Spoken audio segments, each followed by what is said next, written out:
What are some workplace red flags that scream, don't work here? During the interview rounds, there were a lot of folks in their late 40s, early 50s who'd been there for like 15 plus years and clearly were making some money. And then one girl who'd been there maybe 2 months and without saying it openly, as one of the former group was in that interview as well, she was simultaneously telling me, run away and help me with her eyes. Because of my situation at the time, I couldn't turn down a strong offer, so I accepted the position. But the first 2 months, I was still job hunting because it was hell on earth with nonstop, pointless meetings and long hours required to catch up on actual work. But by the third month, a new boss was brought in with a more progressive startup agency background like I had, and all of the people in the long-timers group were either let go or departed within the next 2 months. Me and the other girl were promoted and ran that department better than the other 5 people ever had. Ended up being a great experience in the end, but the initial warning signs definitely were accurate at first. I know, right? Those long-timers were probably hoarding all the good office supplies and spreading rumors about anyone under 50. You know how it is, classic corporate warfare. Story 2. My old HR woman would keep people waiting forever, even though she was just in her office, usually talking to her husband, who was also a coworker. After making them sit at reception for 10 plus minutes after the interview start time, she'd stick them in the conference room with a printed application, identical to the one they would have filled out online, and leave them for another 10 plus minutes. There were countless times when I had a meeting scheduled and would walk in to find the poor candidate sitting there silently only to be ambushed by me and 2 to 4 coworkers. Bless the person who just walked out the front door after that, you were way better off without the job. Story 3. If you ever hear a higher up say anything along the lines of, I don't have to do that because I'm a X, as a manager / owner / lead / etc., your job is to support your team. If that means as a store owner you're cleaning mess off the bathroom floor, guess what? You're cleaning mess off the bathroom floor. If you ever see a boss refusing to help when it's busy or delegating a task poorly, for example, the blind guy has to go pick stock while your boss hangs out in the back room taking calls, then quit. Story 4. When your supervisor and her coworkers act like they think you hung the moon and stars by the end of the first month. In my experience, this behavior just means that 1, they are two-faced to talk crap and spread rumors about you, and or 2, they have very black and white thinking and you're handling a time bomb. Meaning, if they think you're an amazing person and you do one little thing they don't like, such as make a mistake or ask them to correct something, they do a hard 180 and decide you deserve their eternal hatred. Story 5. When they talk a big game about certain things being quote-unquote optional or actually mandatory, don't go to an optional meeting, you get side-eyed and talked about behind your back. Didn't sign up for an optional training that doesn't fit in your schedule and may run after hours, not serious about the position. Didn't volunteer for that thing that does absolutely nothing but add way more busy work and quote-unquote makes you look good, not a team player. I learned early on to pay close attention at workplaces about how coworkers talk about each other and to each other. Also, find the highest performing groups and coworkers. Chances are you will be able to gauge the real attitude and personality the company reveres. If they're constantly talking crap about people and not about how to improve processes, ideas, or giving people props, then run far away. Story 6. This might sound controversial and it's probably not universally applicable, but for the sake of something original, nobody on staff really seems like they are friends with one another. This comes from personal experience with a large portion of my life where I used to job hop a lot. I feel like I could always tell whether the job would be good or not within a few days of starting just by seeing how the staff interact with each other. If your coworkers talk a fair amount about non-work related stuff or have inside jokes or hang outside of work hours, those are all generally super good indicators of a really solid and happy workplace culture. Every job I have ever had where the workers only discussed work and didn't seem to have any interest in a more casual work relationship all ended up being miserable jobs by the end of my time there. There truly is a vibe to a workplace it doesn't take long to pick up on.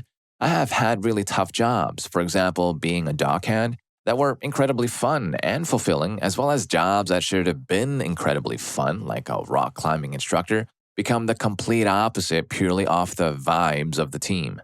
Story 7. When you ask your future boss during the interview, why didn't the last person work out? And they give a vague response like, she just didn't have it. Okay. Also, not meeting your bosses until after you accept the job?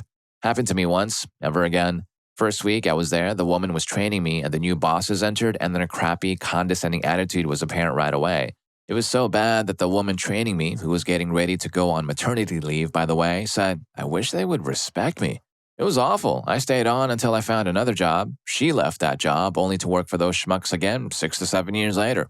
Story 8. I'm a JavaScript developer. I'm not job hunting at the moment, but I recently received a recruiting email that stated, among other things, this role calls for rapid experimentation. Some concepts go from whiteboard to website in the same week. Maybe I'm just too old for this these days, but that just sounds like hell.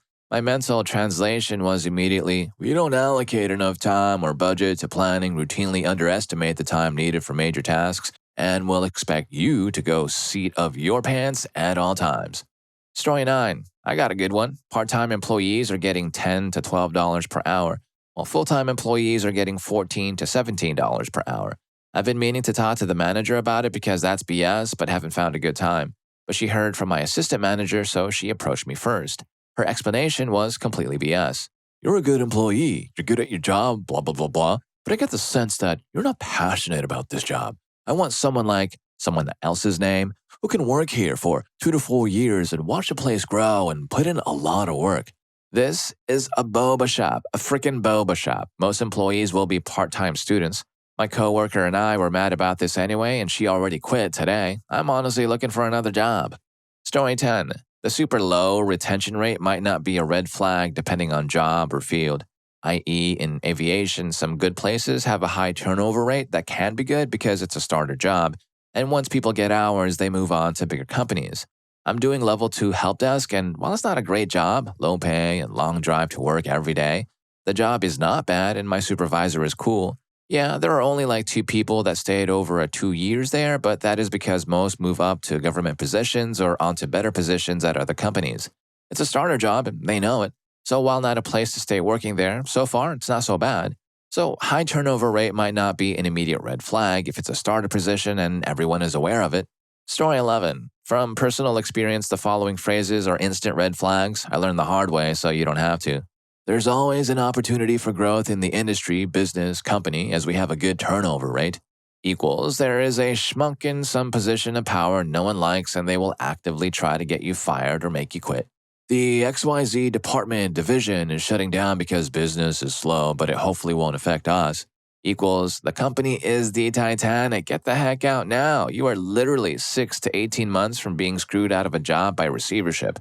Don't join the union. We'll take care of you so you don't have to worry. Besides, unions don't do anything except take money. Equals, we treat our employees like crap and don't want you to have any backup when you inevitably burn out, and you won't get any pay rises the union workers get. As the HR rep, I think it would be good for you to confront this head-on with person B. Take some of your personal power back. Equals, what you just told me could get the company in legal trouble if we do nothing or do something to support you. But if you do something and it goes wrong, we can blame you for confronting it on your own recognizance. Story 12. I ignored the red flags in my work. The guy who employed me didn't read the entire application, made me fill it out before the interview before telling me when my first shift was. I didn't apply there. I just got a referral from another place I applied to. He didn't actually pay attention to my experience and actually forgot I had a job before this. I asked why there was such a need for employees, and he blamed the employees for not feeling any sense of commitment. What happened when I started? He expected me to know everything by my 4th shift because I was excelling at the registers. He was quite rude and threw a bag at my feet because I grabbed the wrong one, then turned around and complained that a bag wasn't set up. That was only the first 5 shifts. There's so many worse things that have happened already.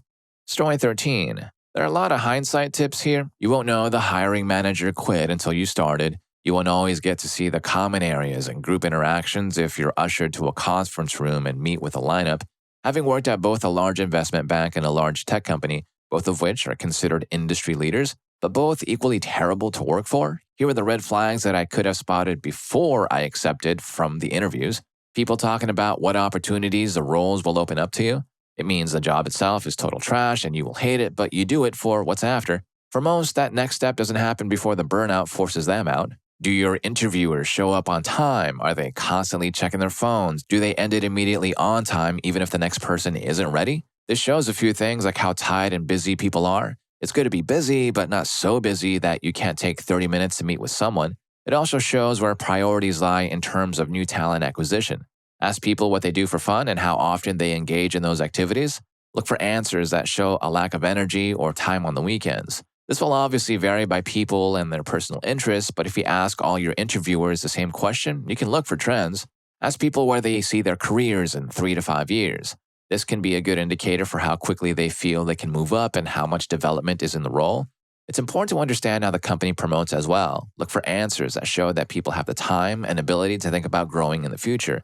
At the tech company, a lot of people said, "I'm not sure, I haven't thought about it," which in hindsight should have been an indicator that they didn't have the time or tools to develop themselves. These are not hard rules and there will always be exceptions, but regardless, look for leading indicators of a bad situation. Story 14. If the interview starts late and the first question they ask is how you felt about that, this happened to me at an interview for a call center job at a massive credit card company. I did not get the job, presumably because I told the interviewer that I felt annoyed and disrespected to be made to wait for almost 30 minutes after my appointment time when I had the courtesy to get there early, thus making my actual wait almost 45 minutes. They responded that the wait is actually part of the interview to test your patience level. Yikes. All call center jobs test your patience. No need to add to that with this stupid interview tactic, especially since being late is an entirely different test of patience than what you run into as a call center employee dealing with angry people. All right, so their interview process involved simulating the worst part of the actual job. Brilliant strategy. And speaking of things that can be a real pain every day, companies, advertisers, and hackers make billions off of people's personal data. And most people, like you and me, we don't even realize it is happening. But here's the thing. Protecting yourself online doesn't have to be expensive. For less than the price of a fancy coffee, you could get NordVPN and secure your entire digital life. Military-grade encryption keeps your data private. Fast servers let you browse, stream, and game without any slowdowns. And no one, not even your ISP, not advertisers, not hackers, can track what you do online. So think about that. A hacker only needs one stolen password to drain your bank account, to steal your identity, or sell your data on the dark web. And that's a very expensive mistake, and one that could have been avoided with a VPN that costs just a few bucks a month, am I right? Online security shouldn't be a luxury, it just should be standard. So protect your data, protect your privacy, and do it for less than your cup of coffee. Click the link in the description below to get 70% off plus 6 months free by using our link, and of course, support the channel. Now, back to the stories. Story 15. The latest reds I should have seen, but didn't. Worn out in front of the house, like really worn out. Weird smell, not awful then, way worse later. Later, I found out that when the dumpsters heat up, the whole place smells and they had septic issues. No real uniformity in work attire. It was a 3-star hotel, and one of the girls wore black yoga pants to work, and the front desk staff had zero dress code. Constant menu changes, and they couldn't keep a cook. No real procedures in place, the "we're still working everything out." I mean, I get that, and we just went through a lockdown, but still, you gotta have something. Schedules on Thursday for the following Saturday's starting work week. These are just some of the things I saw in the interview I shouldn't have overlooked. The bigger red flags, those came later. Story 16. Interviewer is late. Interviewer possibly having trouble with working the online interview app. They tell you they use it all the time, but that sometimes it doesn't work well. Heavy corporate speak when the job is just a step above entry level. I wouldn't say these are deal breakers, just think father misses you, kinda pause for a moment, and really mull over your options. If this happens in your interview, you can be certain that you'll be expected to act above your pay grade, corpo lingo used when not needed, and to a degree it's nauseating. The technology used is outdated or bad, or there is a severe lack of or disregard for communication. Those above you are most likely somewhat tech illiterate and you'll be relied on a decent amount for tech things.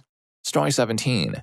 I once interviewed for a sales job advertising about 1.5x what I'd expect such a position to offer. Went to the interview, on site. It's in a slightly shabby commercial building and every car in the lot was a beater. Huge red flag there. If the pay was great, someone on staff would have splurged on a luxury vehicle. But all the cars were old Fords, Toyotas, and Kias, not a single Lexus, BMW, or Acura in sight.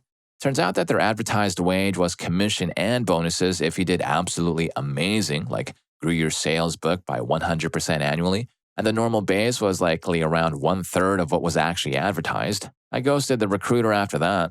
Story 18. Allow me to list every red flag that I noticed but ignored since I needed the job for my college internship. Contacted by a recruiter who pestered me for an immediate answer, despite my insistence that I was unavailable until the end of the current semester. Reached out to said recruiter once available, only to get little to no feedback. Finally, hear back from the recruiter with a job offer. A month late and a month into the new semester, I'm now behind. Show up in casual attire and in shoes specified by the recruiter to wear. Show up early to begin the day and show initiative.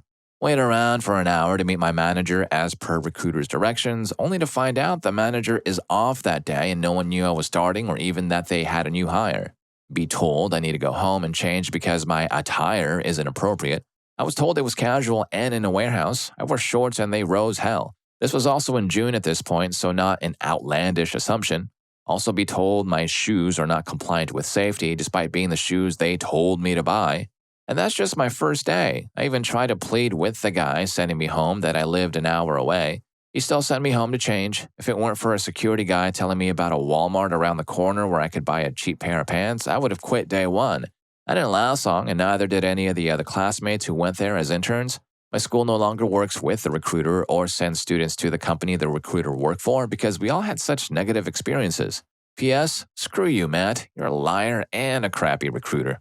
Story 19. The classic, we are a family, usually used to guilt you into overextending. There are little to no mid-career folks. It's either under 2 years or over 10 years. Something's amiss somehow with the culture and or management. Their social media presence and pictures. One company I noticed had casual About Us photos for the staff, which is fine. However, some of the photos were Snapchat filters and probably more at home on a dating app than a professional business. It screamed poor culture fit for my values. Additionally, all the fun events pictures usually had the same half a dozen or so people in a company of maybe 200 or so. That often pictured group was pretty much a clique, and it was hard to get anywhere professionally without being in the in crowd. Lastly, probably a pink flag or a caution flag at least, a company that constantly wins the local Best Workplace Awards when their workforce doesn't work together. I saw this often in government contracting. Small businesses would win Best Workplace, but their workers worked on site with the clients and not at the company. Basically, at that point, the company paid the check but had nothing to do with operations or location. How could this place be the best workplace when the client site was the workplace and not everyone worked together? Story 20. Smaller companies also owned by billionaires. Those companies don't pay crap, hire incels who don't bathe, openly hate women, have worthless insurance, and constantly break laws. Usually they are in willful employment type states. Signs include high turnover rate, sarcastic/drunk/ coworkers. The people who leave outpace those who stay by 4 to 1. Any kind of promotion involves kissing and or being related to a manager. Company removes negative reviews on Glassdoor so they can't be trusted. Open discrimination against women and intentionally confusing pay rates. No parking available for employees or highly segregated parking. Toxic managers and people who work a results-based system tied to metrics that can be hacked. Yep, people looked busy while doing no work, and those who left had easier jobs while those who stayed scrambled to dump loads on new coworkers. Just stay the heck out of Texas. It's an apocalyptic nightmare for employees and a safe haven for psychopaths. Story 21. Below are some of the most notable red flags I witnessed at my previous job. Low retention rate, as in 30 employees have come and gone within 4 to 5 years. When you have an interview and the interviewer is making you wait, they want to control your time and therefore you as a human being. We're a family, or we protect each other, or fast-paced environment. All that equals we will treat you like crap and make you do tasks that you won't get paid to do, but don't rat us out and respect us. The owner is also the manager. The owner inherited the business from their parents, which makes them feel as though that this is their company and therefore the only one who can run it. You are rewarded for taking one sick day or wanting to use your vacation, yet the owner takes 10 vacations that year, 1 week each. True story, and all during lockdown, most out of the country.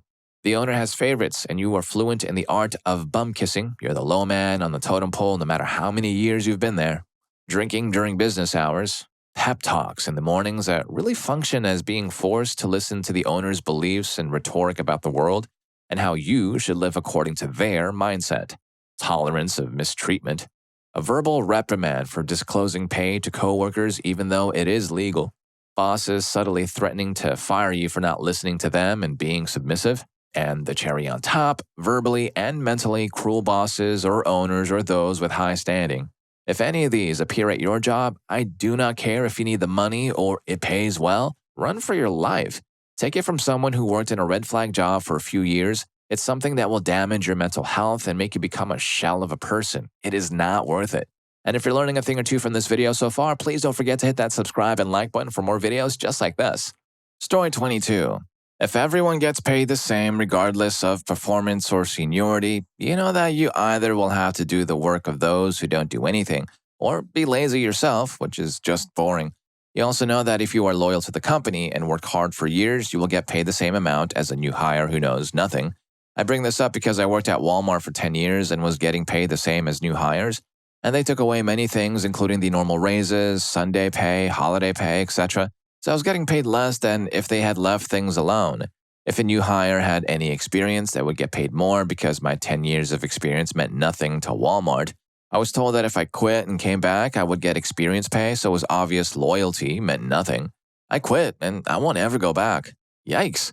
Walmart's compensation strategy seems to be based on the principle of why reward effort when you can just pay everyone the same and hope for the best. Story 23. I applied to work at a restaurant as a server about 2 years ago. On my first day, my trainer explained to me that they had a never say no policy. This meant that no matter the situation, we were never allowed to tell a customer no. Even if it was impossible to do what a customer was asking us to do, we had to grab a manager to explain to them why we couldn't do that. I was also told that 99% of the time, managers will make you jump through hoops just to please the customer, even if they are wrong. I quit that night. I refused to work for a place that treats their employees that way. Story 24. Reminds me of the time I got hired as a writer, and when I entered their office, the first thing I saw was a sad-looking, dimly lit cubicle with a ketchup bottle on it. IDK, why? But it made me so uncomfortable that I quit the next day. LMAO. The people there were not that friendly either. One of them looked like he hadn't bathed in days. Ugh. There's also this one company that literally had 30-plus guys working in a hotel room converted into an office. The building itself was on the brink of collapse. And worst of all, there were no windows in the space. I was there just for an exam, which I totally flunked on purpose. Story 25. Had an interview once for a job in a hotel. The manager chose a quiet corridor for my interview. And throughout the entire process, I kept noticing a barman running into the bar, back through the corridor into the lounge and restaurant area, and then back again. He was all red-faced and pumping sweat. It was obvious that he was working the bar as well as bringing food to tables, taking orders, clearing tables too, and he just ran past us over and over. Meanwhile, the manager asked me pointless questions which had answers clearly on my CV. I got asked a lot about working in different parts of bars, restaurants, hotels. The fact that the manager didn't even have an office to interview me in, the fact that they were prolonging the interview to avoid helping with the rush, and the fact that I only saw one other employee busting their back to get everything done told me everything I needed to know, and I turned down the job offer the next day. Story 26. Time management issues. If they can't organize the interview well, how are they going to organize rotas, time off, your workload, etc.? I applied for a job, was offered an interview. I responded with the times and dates that worked best for me out of those offered. Heard nothing for 3 days. 5 p.m., the day before the scheduled interviews, I got asked to come at 2 p.m. My office is now shut. I can't request the time off. I decline as it's too short notice, but offer any other day that week and ask for confirmation of the location of the interview, being held at the head office, not where the job is. I heard nothing until 5:30, and in the end, I just said, forget it. If they couldn't get it together to organize the interviews on time, I didn't trust their skills at managing to get contracts done correctly, sort the rotas, etc. I keep seeing the job and company crop up every few weeks on the job sites again. Story 27. This all assumes professional jobs, not fast food, retail work, etc. No peers are interviewing you, just a manager, or that's the only interview. It's okay if a manager interviews you first and then asks you to meet some team members. Those peers don't seem excited to meet you or keep looking at the time. Happy teams want new people and should be excited at the chance to meet someone that's already good enough on paper. The interview feels like the first time they're seeing you if you are qualified. That should be done before you walk in the door. Interviews should be more about team fit and maybe a litmus test or two to make sure you aren't lying about your qualifications. The receptionist is crappy to you, or they are crappy to the receptionist, if one exists. Remember, a receptionist is almost never just a receptionist. Very dirty or hyper-clean environments. There should be some clutter here and there, but generally be clean. Same with desks of workers. This one's a personal bias, and I know it works for some, but unlimited PTO is a red flag for me. Story 28. Before my employer was bought out and eventually changed names, the former CEO held an annual fall festival at his farm. He had bounce houses, face painting, hay rides, and all sorts of stuff, mostly for kids, but the adults could join in as well. Employees were encouraged to bring their families. Catering was provided by a couple of iconic restaurants in our area. Some employees worked the festival and, as I understand it, were paid for it. I remember the first year they did the fall festival, the CEO's daughter, who was the CFO, saw me making copies on the break room copier and asked if I was going to the fall festival. I'd already had plans that weekend to move into my grandmother's house. She had passed away a month prior. I told her no. She got all snippy and demanded to know why. Taken aback, I explained I was moving that weekend. Story 29. I worked for this company for almost a year. On my first day, they asked me to arrive at 12 p.m., and that was the time my shift started. I arrived a bit earlier anyway. The HR guy started training me at 12:10 and made me clock in at 12:20. He said that my shift actually starts at 11:40 and now I need to work an extra 40 minutes. During my shift, a coworker asked me about the time. I looked at my phone and told him. 5 minutes later, another coworker appeared out of nowhere to alert me that we can't use phones during the shift. I then discovered that the first coworker was trying to set me up to get a warning from the bosses and told people that I was using my phone in the warehouse. On my second day, the manager of the warehouse approached me, showering me with compliments about my work ethic and crap. He wanted me to take over his position when he left the company. I just told him that the position is probably bad because he barely knows me and is already set to make me his heir, LMAO. He admitted it and we laughed. Story 30. I'm on the opposite end. I work at a Benjamin Moore paint store and we cater to nearly all the trade workers in the area. Small family-run business that drives in huge amounts of customers. We're the busiest store in the county, competition included. I'm brand new to the industry, trades in general, and have worked here for about a year.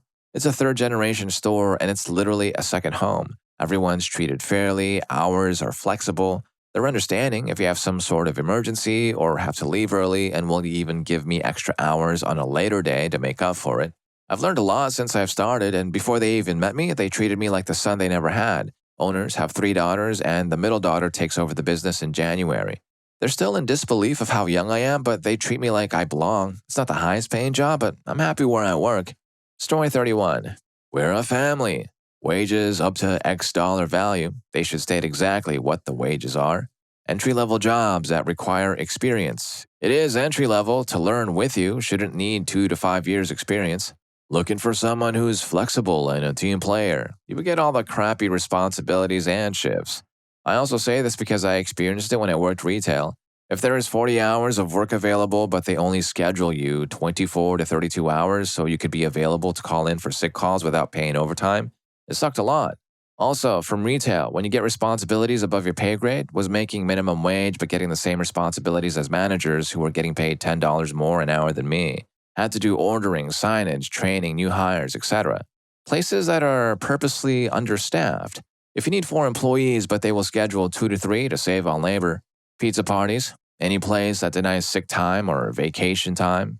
I understand seniority when it comes to vacation, but you should still get it when you can, even if it's a week or 2 later. If you have a boss that micromanages or likes to misuse power, had a boss that used to constantly order behind my back in retail. I would do an order for stock for the next truck. He would go in and bump stuff up. Say it called for 10 cases of bagged oranges. This happened. He bumps it to 2 pallets, like 40 to 50 cases, to make sure it's on hand. Proceeds to start breakdown in the cooler and has to be sold off at a huge discount. Think they retailed for $6.99 at the time, marked down to $1 a bag. This guy is still managing that store. Places with punch clocks that are strictly enforced. You punched in 10 minutes early but punched out 3 minutes early and got 3 minutes deducted? Screw that. I also think anytime you're scheduled alone at places, I don't think it's safe, especially in certain circumstances like a security night shift or someone working a convenience store graveyard shift. I think you should always have someone around. I know there's a lot more, but I think I've already rambled a bit too much. Story 32. A lot of 20-plus year employees and a large contract staff with a mix of a few weeks to a few years indicates that the 20-plus year people don't do anything, and the place will just burn through contract staff to get the work done. With the current work-from-home situation, those same long-term employees are not answering calls or emails and clearly not even working or owning their own business and running it during their working hours. My previous place had several long-term employees openly talking about running their private businesses and just collecting pay and benefits from the company they were working for, while simultaneously being hostile to the contract staff that was doing all the work. Story 33. My dad is a business owner. As someone who's worked for him and witnessed how he treated employees, these are some major red flags. A high turnover rate. This means that either the employer enjoys firing people or they don't treat employees well enough for them to stay. The employees complain pretty openly about the higher-ups. This means they hate the boss so much that they don't care what they think, and that there is a general agreement of discontent with the work environment, policies, the employer. Just the way the employer treats the employees. Do they affirm them enough via incentives or bonuses and pay raises? How often are promotions? Of course, this depends on the size of the company as well. Smaller businesses can't really afford such incentives, but minimally, there shouldn't be a toxic work culture. The limitations of noticing these red flags is that most of the time you need to be working first before you notice them. But if you're contemplating quitting and the aforementioned resonates with your observations, then you know it's time to go. If you're thinking about working somewhere else, talk to the employees first, see how they feel about it, and you get a good gauge of the vibe. Story 34. When the manager of a small fast food restaurant promises 2 weeks of training and not to put the kid in the front until the 2 weeks are over, then on day one waits for the parent of his new teenage employee to leave, promptly puts her in the front without training and screams, not yells, screams at her in front of customers for not having a clue what to do. Or that grocery store who blocked off their employee restroom loses at least one person every couple of weeks and regularly has mass exoduses. They hire the worst people, the person who has been there the longest was only there for a year, and they have food on the shelves from 2015, which, while not illegal, is questionable. The store has been there for decades. Story 35. One hiring lady once told me, "Don't worry, no old people work here." One hiring manager told me, "You don't pay training to people because they leave when they finish it." I have a colleague who sent a leaving note the same day he received his last payment for his MBA, so I can understand why they are afraid, but also they can add some paragraphs to the contract that he would have to pay for the training if he leaves in a given period. Actually, there are many red flags even in the job posting, like young dynamic team, inexperienced absolvents work here for low wages, overtimes with hope for promotion, and then leave in the moment they get some marketable skills. Story 36. Another, they have a BS attendance policy, and I don't mean they hold you accountable for being on time. I mean, oh, you're 30 seconds late in clocking in because your computer was being laggy and not loading? That's going to be held against you, despite the fact that we can go check the security cameras and prove you were in the building long before it was time to start working. Or if they don't show minimal mercy to commuters. Got stuck in traffic randomly? Oh, that sucks to suck. Should have left earlier. Oh, what's that? You already leave half an hour earlier than you should? Well, leave earlier than that. Story 37. If they say that your coworkers are like family, they usually just want you to come in whenever and work through your breaks. If the workplace is already a mess when you come for an interview, this means the boss doesn't care about actually running the store in a proper manner, and your job will likely be harder for no reason sometimes. If you deal with customers in a capacity where you're at a register or in a position where customers can directly complain to you, make sure that the higher-ups hold the customer accountable and don't just run the "customer is always right" BS and make you make things right when there is nothing to make right. Story 38. I once went to an interview and office tour with a large software company during lockdown. Half the office was blocked off with a makeshift chair barricade. When I asked about it, turns out that's where the other half of the company used to work before the mass layoffs last month. There was also a massive pylon in the middle of the office so that the sales and management team sat physically elevated from the rank and file, able to look down and see the screens and desks of the employees. Finally, there were only like 3 tiny microwave and sink kitchens and no other break rooms save for one meeting space with no chairs for approximately 300 employees. But an enormous amount of office space was dedicated to a set of bleachers arranged around a special stage where the CEO gave weekly all-hands presentations. I've never before in my life seen an office which so loudly screamed, "The leadership of this company are megalomaniac psychos." Needless to say, I didn't take that job. It's a disappointment how nightmarish the company seemed because the work they did seemed genuinely interesting and I would have liked to learn it. Story 39. If any of your coworkers have to scream at you to make themselves feel like they got their point across, if they use, "we're like a big family," I actually just talked to my HR manager about this one because I finally found the one place out of 15 jobs where everyone actually cares how the other person is doing. I told HR she's scaring off possibly good candidates, LOL. Doesn't offer benefits. You guys need to ask for this before you say yes to a job. If they offer you the job, they will have no problem offering you a list of their benefits. Heck, you can even ask this in an interview, but sometimes you forget. From there, look at their PTO plan, holidays, and healthcare. If they're wearing a military uniform, trust me, just not worth it. Story 40. You get trained by someone who isn't paid to train you. I worked at a hotel, and there used to be a systematic process for new hire orientation, training, and then finally shadowing front desk agents with management and HR overseeing the whole thing. Over time, that place went to crap, and management decided they wanted to be less in touch with their employees. They showed up, locked themselves in their offices, only sneaking out for breaks and lunch, and then went home. Now, when they hire someone new, the trainee has to do orientation on their own on a computer, and once that is done, they stick them with an established employee and say, "This is so and so, they'll train you." What that has led to is new hires get wrong information and aren't trained adequately. They make frequent mistakes which go unnoticed, and then they make these mistakes a habit. Then a newer hire gets stuck with them, and now their newer hire learns all the mistakes and bad habits of the employee before them. On the rare occurrence a mistake is caught, obviously the employee is reprimanded or even punished, even if nobody told them their mistake was wrong in the first place. I left that place a month ago, thank God, filled with managers who don't know how to do their own jobs but like to pester their employees for the smallest things. I'm looking at you, Gustavo, you schmuck. Story 41. Well, when I started my job where I am right now, I heard snippets of conversations about employees that had been and gone, and they always seemed to have a lot of bad things to say about them. For example, they would say that they didn't concentrate on their work or they wouldn't do the work they were supposed to do, but they said this about everyone who had ever left. There was just always a whole lot of bitterness.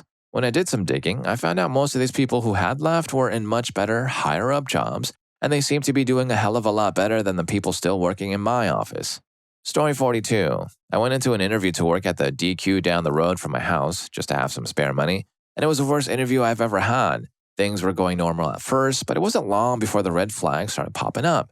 Red flag number 1, despite having my application with my birth date on it, he still felt he needed to clarify my age, seemingly bewildered why anyone over the age of 18 would want to work there.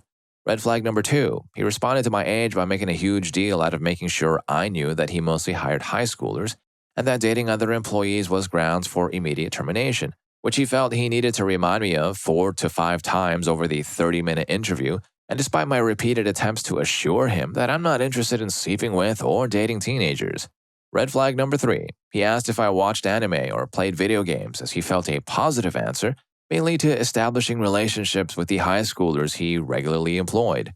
Red flag number 4, after he asked if I had any mental health issues and I confirmed I was bipolar, he responded with, "Are you on your medications or just self-medicating with grass, because I've had to work with bipolar people before and don't want to have to deal with emotional outbursts of any kind." Red flag number 5. When I took the initiative and mentioned that I'd get a pair of non-slip shoes with my first paycheck, he responded, "Why? If you do your job right, there will be no spills and you won't need non-slip shoes."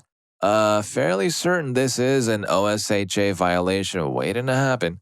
Red flag number 6. He went into an unsolicited rant about tattoos being inappropriate for the workplace, even though I have no visible tattoos, and that he once refused to hire someone who was perfectly suited for their job solely because they had tattoos on their arms. He said, "I'm running a family business, not the local grass dispensary." Red flag number 7. Unsolicited comments about his religious beliefs and how he thinks more people need to find God. Red flag number 8. Throughout the interview, he felt it appropriate to talk bad about past employees or applicants. I pretended to still be interested in the job until I walked out the door and promptly threw the piece of paper with his contact information in the trash. And if any of these stories got to you, here's more for you. YouTube thinks you're going to love this. I'll catch you in that video.